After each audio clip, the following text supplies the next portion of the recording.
It's been more than 3 months since Russian tanks rolled into Ukraine,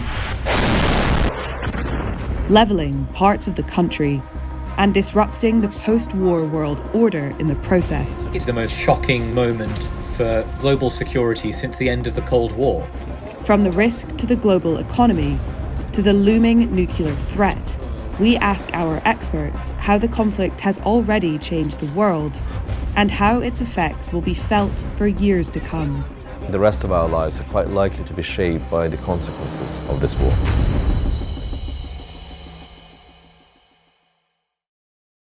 I will never forget that moment at 3:30 in the morning when the telephone went by my bed and I had my deputy Ed Carr on the other line, and he simply said, "It started." I think the world has been really fundamentally changed. Certainly Europe has been fundamentally changed.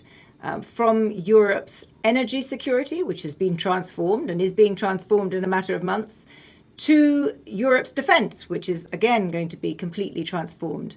The Western order, the transatlantic alliance, tested, more unified than it has been in a very long time. And obviously, depending on the outcome of this war, looking very, very different. But I think more broadly, globalization fundamentally changed for several reasons. Firstly, the imposition of an extraordinary array of sanctions, the use of economic weaponry of the most powerful sort, I think will have very long-lasting ramifications. Countries outside of the transatlantic looking at this, being very clearly impacted by it, whether it is through soaring energy prices, through an imminent food catastrophe, seeing the use of Western sanctions. In many ways, I think they feel this is a European war that they are being profoundly affected by.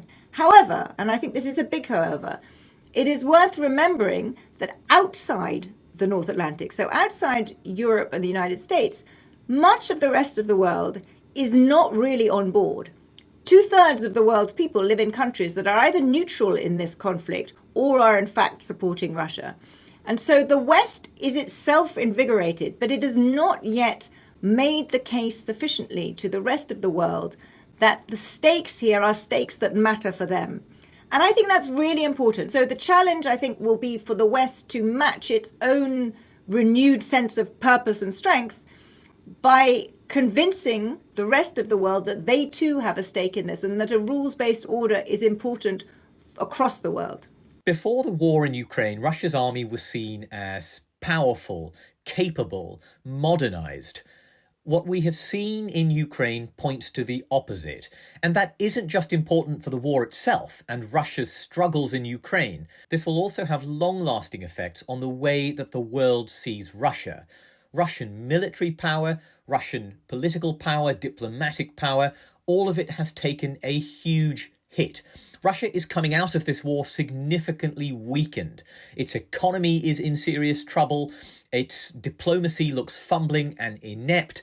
It hasn't been able to stop countries like Finland and Sweden from seeking membership in NATO. And that, I think, is a long-lasting piece of reputational damage to the Russian state. What Russia has done in Ukraine is to use its nuclear weapons as a kind of shield behind which to wage its war inside the country. And it is said to the West, if you intervene directly, if you get your forces involved and they get in our way, you will risk a conventional war that may escalate to nuclear weapons. And that has so far worked. Russia has used nuclear weapons to keep the West out of the conflict. And I think what that does is make nuclear weapons more important to global security than they have been in many years. And countries like China may be watching this for lessons, and they may be thinking, well, if we want to invade Taiwan, perhaps we can also use nuclear weapons as a shield to keep America and its allies out of that war and keep them from intervening. So I think that's going to be the lesson that many countries draw. The way in which nuclear weapons can still be used, not for war-fighting purposes or anything else, but as a kind of deterrent behind which you can conduct a military offensive. There are a trio of effects that you can now see on the world economy, and some of them are unexpected, all of them are far-reaching. Start with the most short-term effect, which is that the war has amplify the inflation problem that was already rippling through the world economy. Because Russia's a big energy exporter and because Ukraine is a big exporter of some commodities, you've seen a huge price shock go through energy and commodity markets. And some people think it could even trigger a recession in the US as the Federal Reserve has to put its foot on the brakes harder to try and get inflation under control. The second big effect we can see 3 months in to the war in Ukraine is on supply chains, and that will take a year or two to become fully apparent. And companies once again have found themselves unable to fill shelves with products, struggling to find components, and their manufacturing processes in chaos. But the bottom line is this great redesign of globalization and global supply chains is now more fully underway as a result of the war. The final big change that's visible 3 months after the conflict began relates to sanctions. So Western governments have fired a bazooka at Russia's economy. They've tried to cut off its financial system, its central bank, and quite a lot of the trade Russia does with the outside world. The big implication of that relates to China. You can guarantee that China is putting together a more cohesive plan for protecting its financial system and economy from Western sanctions. That might actually end up being the single biggest economic implication of the war in Russia and Ukraine.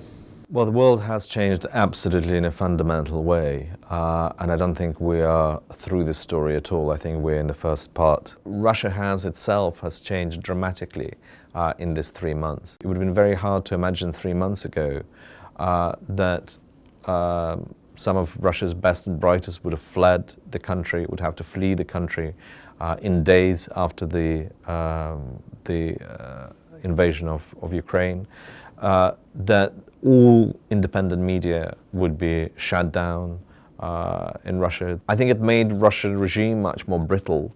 It speeded up the moment when we might see the collapse of this regime, and with it possibly further disintegration of Russia itself. We've also discovered that Ukraine, the country that many people thought was chaotic and corrupt and not quite a country, few people maybe could even point its borders on map, let alone history, has proved itself to be a genuinely viable and strong country that has come together, whose people have come together in an extraordinary way. And certainly nobody could imagine that the war would go on for 3 months, and that there is actually a possibility of Ukraine's victory.